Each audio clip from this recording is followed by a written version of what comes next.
প্রথম গানটা যখন আমরা করছি হাদি তুই ফিরে আয়, তখন ভাবছি তুই ফিরে আসবে। আমি আর জিয়া ভাই কথা কইতাম আর কান্না করতাম যে আইবো, আইতে আমগো ভাই আইবো, কিন্তু আইলো না দিন শেষে।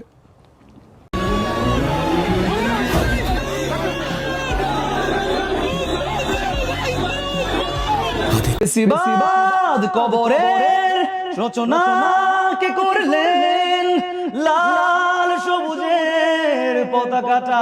আমি বুঝাইতে পারুম না যে এই অভিব্যক্তিটা কোন লেভেলের। আমি গান গাইতে গিয়েও কান্না করি, গান শুনতে গিয়ে কান্না করি।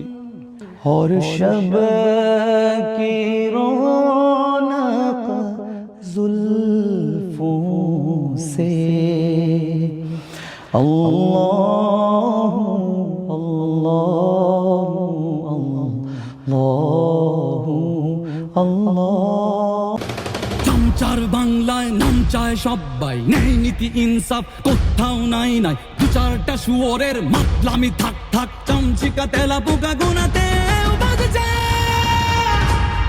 ফেসিবাদ কবরের সূচনা কে করলেন লাল সবুজের জয় পতাকাটা ধরলেন, ধরলেন মানবতা মানুষের জয়গান কইবে বিপ্লবী আদিদের সন্ধান।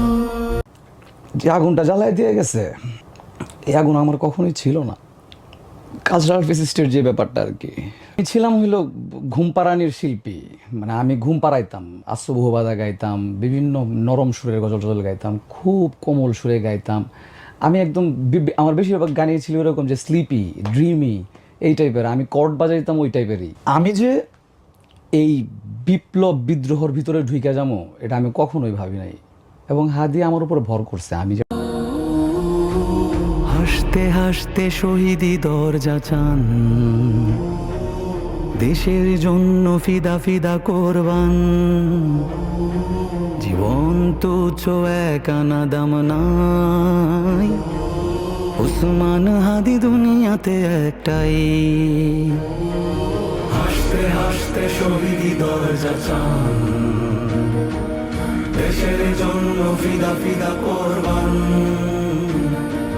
জীবন তুচ্ছ এক আনা দাম নাই, ওসমান হাদি দুনিয়াতে একটাই।